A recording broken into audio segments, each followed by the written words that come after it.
uyu munsi rero wakabya inzozi zo gutunga ubuso bunini hamwe na GC cyangwa Gisenyi komisiyoneri ahantu heza cyane. Iki kibanza gifite ubuso 500.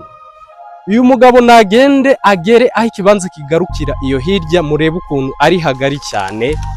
Nukuvuga ko bihereye ruguru yabo wa mama mureba uzamuka kugera aha haruguru, gutambika kugera iriya kuri uriya mugabo kuzamuka nyine kugera.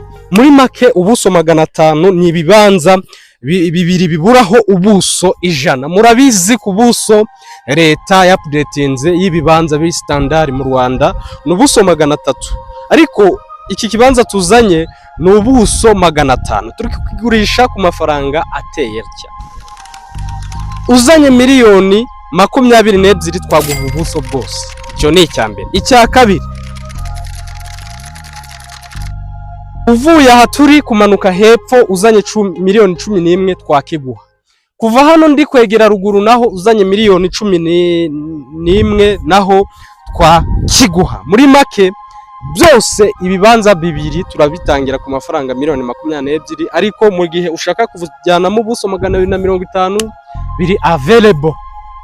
Kwandikira uyu munsi. Ikindi mugomba kumenya, iyi site turimo ni site igiye kwa updatingwa vuba cyane. Ndagira ngo amakuru yose GC tuba turi nayo. Murabizi ko ku makuru tuba turenze hejuru cyane, kuko mbere yuko tuza hano tubanza kubaza impamvu iyi site itari update cyangwa iri update. Rero igiye kwa updatingwa mu minsi iri imbere, tutazi ngo ni tariki zingahe, ariko ni vuba cyane.